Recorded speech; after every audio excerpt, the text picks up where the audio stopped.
प्रातः स्मरणीय यदुकुल चंद्रभाल महाराजाधिराज श्री गोपाल सिंह जी, गोपालपाल जी, करौली के संस्थापक, जिनका जीवन राजस्थान के इतिहास में स्वर्णिम अक्षरों में अंकित है।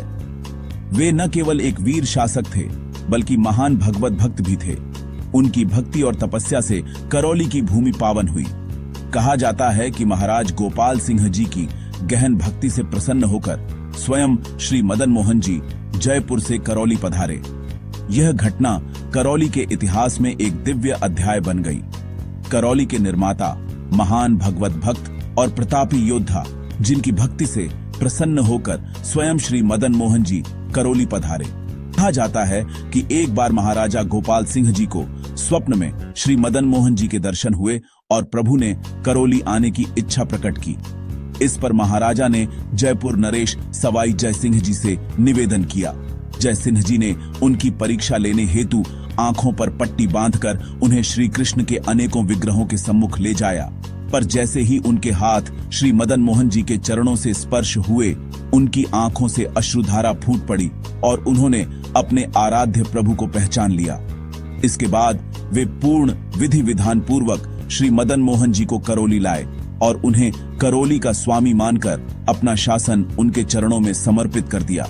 महाराजा गोपाल सिंह जी ने करौली में नागा साधुओं की सहायता से लाल पत्थर का भव्य किला बनवाया, जो आज भी करौली की शान और सामरिक शक्ति का प्रतीक है। श्री मदन मोहन जी के आगमन से करौली में भक्ति और संस्कृति का अद्भुत संगम हुआ। मंदिर की स्थापना ने नगर को आध्यात्मिक केंद्र बना दिया।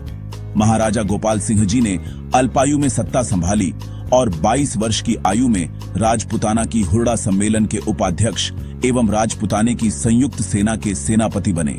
उनका शासन धर्म, साहस और संस्कृति का प्रतीक रहा।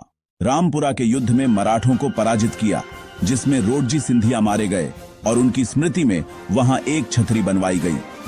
उन्होंने मुगल बादशाह के अत्यधिक टांग टैक्स का विरोध कर संपूर्ण राजपुताना को एक साथ लाकर इसे हटवाया। इसके अतिरिक्त उन्होंने क्वारी नदी तक के क्षेत्र को जीतकर करौली राज्य में मिला लिया, जिससे करौली का सामरिक और भौगोलिक विस्तार हुआ। हुरडा सम्मेलन के उपाध्यक्ष के रूप में उन्होंने कहा था कि राजपुताने में शौर्य है, शक्ति है, सामर्थ्य है, परंतु एकता नहीं है। जिस दिन यह आ गई, हम विश्व को विजय कर सकते हैं। महाराज गोपाल सिंह जी का युद्ध जीवन अद्वितीय था। उन्होंने कई युद्धों में अपनी वीरता और रणनीति का परिचय दिया। विशेष रूप से हुरडा के मैदान में उन्होंने राजपूताने के सभी शासकों को एकत्र कर कहा था, राजपूताना में शौर्य है, शक्ति है, परंतु एकता नहीं। जिस दिन यह आ जाएगी, हम विश्व को विजय कर सकते हैं।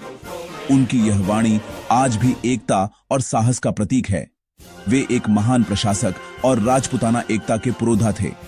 नादिर शाह के आक्रमण के समय उन्होंने राजपुताने को अलग रखा।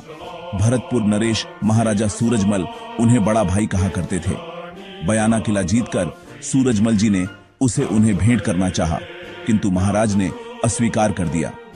जयपुर की सभा में जब किसी ने करौली को डांग कहकर चुटकी ली, तब उन्होंने गर्व से उत्तर दिया, स्वाभिमान वहां बसता है। मेरी प्रजा मेरे पुत्रों के समान है, इसके लिए मैं अपना जीवन न्यौछावर कर सकता हूं। मेरा संपूर्ण जीवन मेरे लोगों का है। करौली नगर की स्थापना और प्रशासन के साथ साथ उनका जीवन केवल शासक का ही नहीं, बल्कि संत का भी था। इसी कारण करौली की जनता आज भी उन्हें देव रूप मानकर पूजती है। इतिहास गवाह है कि उनके परलोक गमन पर कहा गया, महाराजा गोपाल के चलत भयो करौली में शोक, हाय हाय जब नगरी करे, जय जय जय परलोक। महाराजा गोपाल सिंह जी के शासनकाल में करौली की सांस्कृतिक और धार्मिक पहचान को और भी गौरवशाली बनाने के लिए कैला देवी मंदिर का निर्माण कराया गया।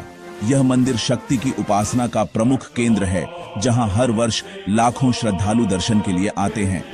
कैला देवी माता की महिमा और मंदिर की भव्यता करौली की आस्था और परंपरा का प्रतीक है। करौली नगर की स्थापना और प्रशासन के साथ साथ उनका जीवन केवल शासक का ही नहीं, बल्कि संत का भी था। इसी कारण करौली की जनता आज भी उन्हें देव रूप मानकर पूजती है। इस वर्ष 5 दिसंबर को उनकी जयंती के पावन अवसर पर आदरणीय दरबार साहब के कर कमलों द्वारा महाराज श्री गोपाल सिंह जी की प्रतिमा का अनावरण किया जा रहा है। यह क्षण करौली और यदुकुल के इतिहास में अमर हो जाएगा।